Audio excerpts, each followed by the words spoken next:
3월 20일 토요일 새벽 예배를 하나님께 드리도록 하겠습니다. 오늘 말씀은 누가복음 20장 9절에서 18절의 말씀입니다. 드라마 바이블로 같이 봉독하도록 하겠습니다. 그가 또 이 비유로 백성에게 말씀하시기 시작하시니라. 한 사람이 포도원을 만들어 농부들에게 새로 주고 타국에 가서 오래 있다가 때가 이르매 포도원 소출 얼마를 바치게 하려고 한 종을 농부들에게 보내니 농부들이 종을 몹시 때리고 거저 보내었거늘 다시 다른 종을 보내니 그도 몹시 때리고 능욕하고 거저 보내었거늘 다시 세 번째 종을 보내니 이 종도 상하게 하고 내쫓은지라. 포도원 주인이 이르되 어찌할까? 내 사랑하는 아들을 보내리니 그들이 혹 그는 존대하리라 하였더니 농부들이 그를 보고 서로 의논하여 이르되 이는 상속자니 죽이고 그 유산을 우리의 것으로 만들자 하고 포도원 밖에 내쫓아 죽였느니라. 그런즉 포도원 주인이 이 사람들을 어떻게 하겠느냐? 와서 그 농부들을 진멸하고 포도원을 다른 사람들에게 주리라. 그렇게 되지 말아지이다. 그들을 보시며 이르시되 그러면 기록된 바 건축자들의 버린 돌이 모퉁이의 머릿돌이 되었느니라 함이 어찌미냐? 무릇 이 돌 위에 떨어지는 자는 깨어지겠고 이 돌이 사람 위에 떨어지면 그를 가루로 만들어 흩으리라. 최근 한 치킨집이 기사화됐습니다. 어떤 일이 있었느냐? 한 형편이 좀 어려운 고등학생 형과 또 동생이 어느 날에는 치킨을 너무 먹고 싶어 했습니다. 그런데 그 집안은 조금 어려운 환경에 있는 친구들이었어요. 할머니와 할아버지 밑에서 자라는 친구들이었는데 너무나 성격이 어렵다 보니까 고등학생 형이 알바를 해야만이 그 생계를 좀 유지할 수 있는 환경이 있었던 겁니다. 그때 이 어린 동생이 치킨이 너무 먹고 싶다고 하니까 이 형이 이 동생이 조르는 것을 마다하지 못하고 이 동생을 위해서 치킨을 좀 사줘야 되겠다라고 생각이 든 겁니다. 그런데 그가 가진 돈은 단돈 5,000원 뿐이었습니다. 5,000원짜리 치킨이 없을 뿐더러 그렇다고 동생이 이렇게 원하는데 그냥 가만히 있기에는 좀 너무나 미안해서 이 마음씨 좋은 형이 동생과 같이 여러 치킨집을 돌아다니면서 혹시 5,000원어치만 치킨을 줄 수 없느냐고 사람들에게 이런저런 묻는 거였습니다. 너무나 바쁜 시간이었든지 아니면 마음이 없었는지 웬만한 치킨집이 다 그들을 그냥 문전박대했다는 겁니다. 근데 이런 상황을 지켜보고 있었던 한 치킨집 사장님이 그 두 친구를 그냥 가게 안에 들어오게 하고 그다음 아무 말도 없이 그냥 치킨을 한 마리 줘서 그들에게 먹였다고 합니다. 이 형은 본인이 5,000원밖에 없다는 사실을 이 사장님이 알게 되면은 혹시나 신고를 하지 않을까 아니면 또 혼내지 않을까 좀 불안한 마음에 치킨을 먹고 있었지만은 이 동생은 그냥 맛있게 먹고 있었던 거죠. 그래도 마지막에 그래도 단돈 5,000원 드리면서 감사하다라고 이야기를 해야 되겠다 싶어서 일어나려는 찰나에 그 사장님이 이제 맛있게 먹었으면 됐다면서 그냥 바로바로 내쫓아서 어서 바로 집으로 가라고 했다는 겁니다. 이 형은 너무나 고마운 마음이 있었고 또 이후에 어떤 일이 있었냐? 이 동생이 치킨이 먹고 싶어서 그런지 그 형 몰래 그 치킨집 사장님에게 또 몇 번을 찾아갔다라고 하는 겁니다. 그런데 어느 날에는 그 동생이 머리가 아주 말끔하게 해서 집에 왔다고 보니까 너 어디서 이렇게 머리를 깨끗하게 깎았니? 라고 했자 그 치킨집 사장님이 깨끗이 이렇게 깎아줬다라고 얘기까지 하는 거였습니다. 그러자 이 형이 이 치킨집 사장님에 대해서 너무나 고마움이 가득해서 직접 찾아가서 고맙다 인사를 하면 좋을 테지만 이게 좀 부끄러웠는지 그 방법을 택하지 않고 오히려 그 치킨집의 본사에 손편지를 써서 이 치킨집 사장님이 우리를 위해서 이렇게 따뜻한 치킨을 대접해 주었습니다 라고 이렇게 편지를 써서 보냈다는 겁니다. 그래서 본사에서 이 사실을 알게 되어서 이 사장님과 인터뷰를 하고 또 어떻게 이런 일을 할 수 있었냐라고 물었더니 이 사장님이 이렇게 대답하는 거였습니다.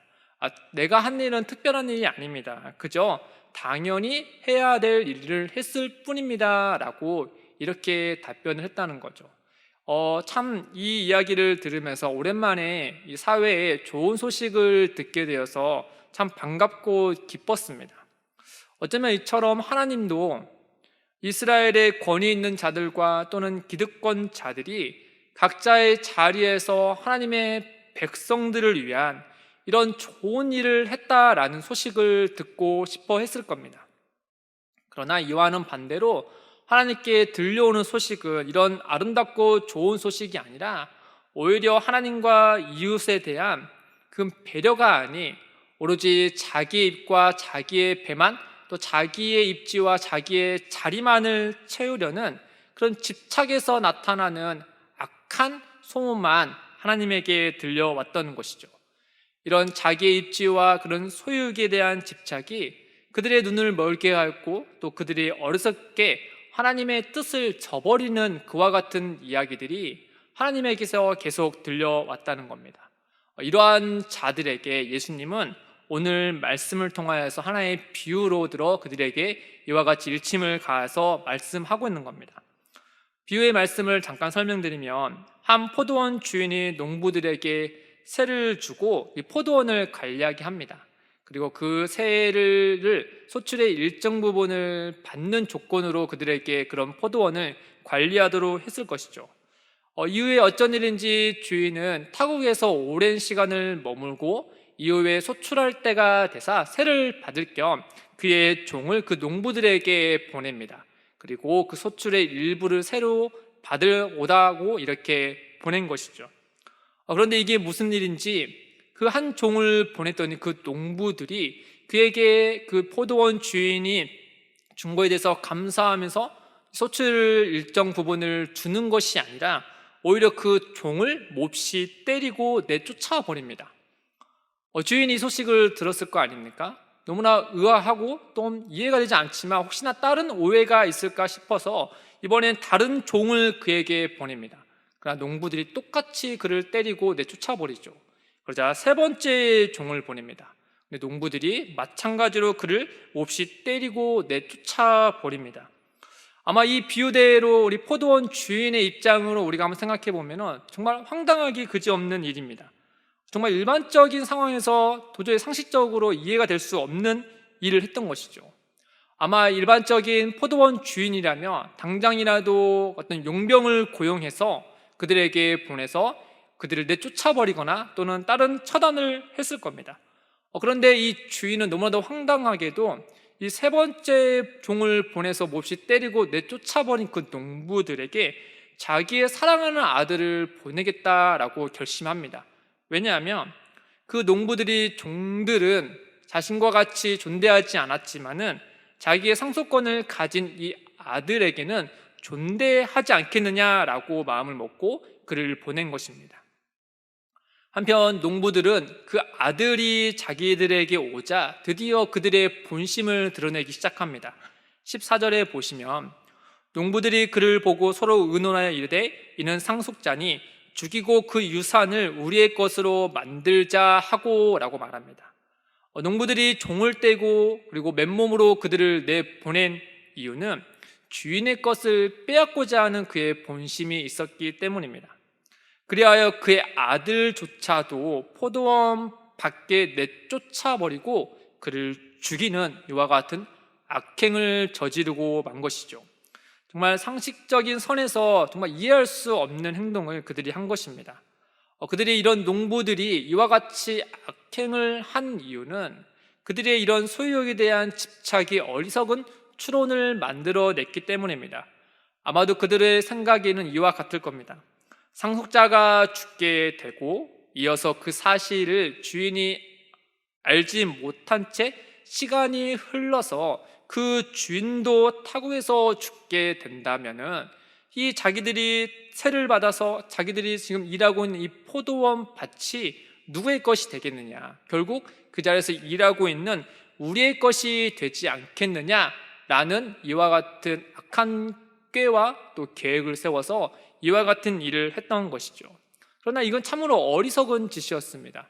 왜냐하면 그 포도원 주인은 그 농부들이 자기들의 종들과 또 아들에게 행한 그 악한 사실을 다 알고 있었기 때문입니다.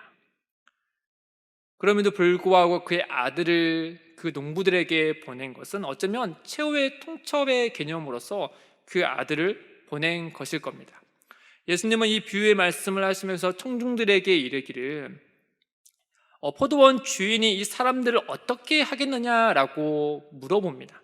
그리고 다 인정할 만한 대답으로 스스로가 대답하시기를 포도원 주인이 와서 그 농부들을 진멸하고 포도원을 다른 사람에게 주리라 라고 말씀하지요. 그 모든 청중들이 동일하게 또 그와 같이 될 것이다 라고 여길 것입니다. 그래서 그들이 대답하기를 마땅히 그리해야지만 제발 그렇게 되지 않기를 바랍니다 라고 조금은 의아한 대답을 합니다. 그들이 말하기를 그렇게 되지 않기를 바랍니다, 이 말은 그 포도원 주인이 그 농부들을 이와 같이 진멸하는 것이 있어서는 안 되겠습니다 라고 말을 하는 것인지, 아니면 그 농부들이 그 포도원의 주인과 아들을 그렇게 대해서는 그와 같은 일을 있어서는 안 됩니다 라고 하는 것인지는 정확하게 그들의 대답을 알 수는 없지만, 어쩌면 이 청중들이 어느 입장에 속해 있느냐에 따라서 그들의 대답이 전자가 될 수 있고 또 후자가 될 수 있을 것입니다. 본문의 말씀의 비유에 대한 해석은 예수님께서 따로 하시지 않았습니다. 그럼에도 불구하고 이 비유에 등장하는 유사한 비유가 이사야서 5장에 나와 있는데 그 말씀을 토대로 이 비유를 해석할 수 있을 겁니다. 5장에 보면은 포도원의 주인은 하나님이시라 라고 말씀하고 있고 포도원의 나무들은 이스라엘의 백성들이다 라고 말씀합니다. 이사야서 5장 7절 말씀해 보시면 무릇 만군의 여호와의 포도원은 이스라엘 족속이요 그가 기뻐하시는 나무는 유다 사람이라. 그들에게 정의를 바라셨더니 도리어 포악이요 그들에게 공의를 바라셨더니 도리어 부르짖음이었도다 라고 말씀하고 있습니다.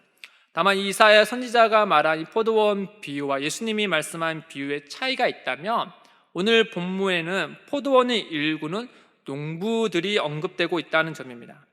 이 농부들은 누굴까? 이 악행을 저지른 이 농부들은 누굴까? 앞뒤 문맥을 보면 누군지 알 수 있는데 19장 47절부터 20장 8절에 이르면 그 성전 안에서 예수님과 그 서기관들과 또 대제사장들이 서로 논쟁하고 있는 모습을 볼 수 있습니다. 또한 이 비유의 말씀을 듣고 20장 19절에 처음으로 이와 같이 반응하는 자들이 등장하는데 바로 서기관들과 대제사장들이었습니다. 이를 듣고 몹시 분해하였죠. 즉 이 농부들은 누구였느냐? 이스라엘의 자칭 최고의 권위를 가진 또한 백성들 사이에서 기득권자로 여길 수 있는 이런 종교 지도자들이었다라는 것입니다. 이들은 하나같이 예수님을 미워했습니다. 또한 예수님뿐만 아니라 세례 요한도 같이 미워했죠. 미워한 이유가 무엇이냐? 그들이 진리를 어그들었기 때문에 그런 것이 아니라 그들의 가르치는 능력이 있고 그들이 하는 기적들을 바라볼 때 자신들의 입지가 점점 좁아지는 것을 느끼자 그들을 미워하고 싫어했다는 것입니다. 그들은 자기들과 같이 예수님과 요한이 진리를 따지지 않고 진리를 따르기 때문에 그를 미워했습니다. 거짓을 일삼고 또한 악한 꾀를 내는 자들은 진리를 말하는 자들을 두려워합니다. 왜냐하면 그 진리로 인하여서 자신들의 악과 또한 그 거짓이 세상 밖으로 탄로 나기 때문이죠. 뿐만 아니라 그들의 더욱 악한 것은 무엇이냐? 그 포도원 주인에게서 세를 받아서 그 밭을 일구고 있음에도 불구하고 그 주인의 은혜 아래서 그 아래서 포도원을 일구고 그 가족의 모든 생계를 책임지고 있음에도 불구하고 그 주인의 은혜를 잊어버린 채 그가 보낸 종들을 죽이고 내쫓고 그리고 아들을 죽이고 가진 한 그런 악행이었습니다. 과거 이스라엘 백성들을 바라볼 때 하나님은 그 이스라엘 백성들에게 왕을 세우시고 또한 또 몇몇 사람들에게 또 그 이상의 권위를 그들에게 허락해 주셨습니다. 그러면서 그 기득권자들 또는 권위 있는 자들로 하여금 그의 오른편과 왼쪽에는 하나님의 말씀을 늘 곁에 두어서 그 말씀을 따르라고 말씀하셨죠. 또한 그들이 그 하나님의 말씀과 뜻을 따르지 않았을 때는 하나님은 늘 선지자들을 통하여서 그들에게 외치게 하셨고 회개하여 되돌아오라고 권면하셨습니다. 그러나 그들은 하나님의 말씀과 또 그의 선지자들의 말에 귀를 기울이지 않고 오히려 핍박하고 오히려 주의 말씀을 찢어 버려버리고 불태워버리고 심지어는 선지자들을 죽이기까지 했던 것이죠. 하나님에 의해서 그 안에서 살아가는 그들이 그 주인 되시는 하나님이 보낸 종들과 사신들을 죽였다라고 하는 것은 곧 하나님에 대한 명백한 반역인 것입니다. 반역한 자들에게 마땅한 처벌은 진멸인 것이 어쩌면 당연한 결과일 것입니다. 이 비유의 말씀을 보며 어쩌면 그런 기득권자들과 또 권위 있는 자들이 마땅히 해야 될 일을 하지 못한 것으로 인하여 책망하는 말씀이면서도 동시에 우리의 눈에 또 우리의 마음에 정말 의아한 한 말씀이 있습니다. 바로 그 농부들의 악함도 참 의아하지만 그 악함을 알고 있음에도 불구하고 그 주인이 그의 사랑하는 아들을 그에게 보낸 대목입니다.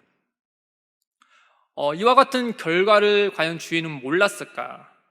만약 사람이라면 몰랐을 수도 있고 또 다른 이유가 있을 수도 있겠지만은 정말 어쩌면 이해할 수 없는 행동이지만 그러나 이 포도원의 주인이 우리가 하나님이란 사실을 알게 되고 이 말씀을 다시 보게 되면 하나님이라면은 그의 아들을 그에게 보내신 이유는 특별한 무언가가 있으시겠구나라고 우리가 판단할 수 있을 겁니다.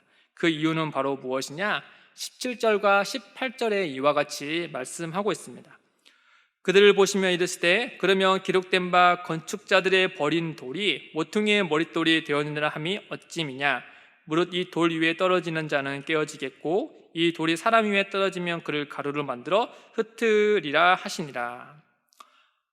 시편 118편 22절의 말씀과 이사야서 8장 14절과 15절의 말씀을 인용하여서 예수님은 이와 같이 그들에게 이르는 것입니다. 이 말씀에 하나는 두 가지가 말하고 있는데 하나는 무엇이냐? 이 건축자들이 돌을 버렸다라는 점입니다. 즉 이 비유에서 그 농부들이 그의 아들을 포도원에서 내쫓고 죽인 사건을 말하는 것이죠.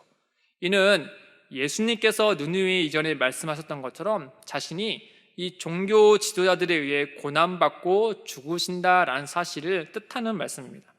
이어서 그 버려진 돌이 새로운 건물의 머릿돌이 되었다라고 말합니다. 이 말씀은 이 성전에서 논쟁이 일어나는 것을 볼 때 기존의 성전에서 이제 앞으로 예수 그리스도의 이름으로 그의 은혜 아래서 세워지는 새로운 공동체, 교회가 세워진다라는 뜻으로 우리가 받을 수 있습니다. 즉 포도원 주인이 그의 사랑하는 아들을 그들에게 이와 같은 상황 속에서도 보내신 것은 단지 그들을 심판하고 또한 그들에게 세를 받기 위해서기보다는 오히려 그들을 포함하여서 또 이야기를 듣고 있는 청중들에게 그들에게 하나님의 은혜 아래서 구원받을 수 있는 길을 알리고자 그 아들을 보내신 것입니다. 만약 세를 받거나 심판만을 위해서 그 아들을 보냈다면 그 위험한 곳에 어떻게 아들을 보낼 수 있겠습니까? 차라리 용병을 보내고 말지요. 그럼에도 불구하고 그의 아들을 보내신 것은 그 심판과 세를 받는 것을 넘어서 그들에게 다시 한번 회개할 수 있는 기회와 또한 구원받을 수 있는 길을 제시하시고자 그의 아들을 보내신 것입니다. 사랑하는 성도 여러분, 하나님은 한결같이 자기 백성들을 위해 자기의 것을 내주고 자기 아들까지도 아낌없이 주신 분이십니다. 그러나 당시 종교 지도자들은 이런 하나님의 은혜를 기억하고 생각하지 아니하고 오로지 자기들의 그 욕심을 채우기에 급급했습니다. 그 하나님의 자리를 빼앗아서 그 자리에 자기를 놓고 자기의 욕심을 채워서 그 가운데 영원히 누리고자 하는 악한 판단을 했을 뿐입니다. 어쩌면 오늘날 우리가 신앙생활을 하는데도 이와 같은 이와 같은 어리석음을 판단 가운데 행하고 있지 않나 싶습니다. 명백히 하나님의 은혜로 된 것이고 또 그 은혜로 되었다라고 우리는 고백을 하고 있지만 실제 우리의 삶을 돌아볼 때 하나님의 것이 아닌 나의 것으로 여기고 그 소유권을 주장하고 있지는 않은지 우리 스스로를 살펴볼 필요가 있습니다. 모든 것이 하나님의 은혜로 된 것으로 우리가 고백한다면 실제 우리의 삶의 모든 소유권이 다 하나님의 것임을 고백하는 것과 같습니다. 우리가 이 말씀에 우리가 고백하는 이것에 정말 정직하게 우리가 살아간다면 우리는 더 이상 이 소유에 대해서 이와 같이 어리석은 판단을 하지 않을 것이며, 또한 더 이상 조급해하지 않을 것이고, 더 나아가서 나의 것을 지키기 위하여서 누군가를 타인을 해치는 일을 하지 않을 것입니다. 오히려 하나님께서 거저 주신 바 그 모든 소유에서 자유할 수 있을 것이고, 또 누군가를 위해 거저 줄 수 있는 그와 같은 여유도 있을 것입니다. 우리가 이 사실에 대해서 진실하게 우리가 믿고 또한 그 은혜 아래 있다는 사실을 고백한다면 우리는 그 모든 것에서 하나님의 은혜 아래 자유할 수 있을 것입니다. 오늘 하루 살아가실 때 이와 같은 은혜와 그 은혜 아래 누워진 그 자유 안에서 힘있게 나아갈 수 있기를 주님의 이름으로 축복합니다. 기도하겠습니다. 하나님 아버지, 감사합니다. 우리를 위해 하나님의 하나뿐인 아들 예수님을 보내주시고 우리가 그를 배척하지 않고 믿고 따를 수 있도록 역사해 주셔서 감사합니다. 오늘 하루를 살아갈 때 하나님의 은혜를 알며 또 그 은혜 안에 머물고 또 자유할 수 있도록 인도하여 주옵소서. 예수님의 이름으로 기도드립니다. 아멘. 각자 기도하며 나아가겠습니다.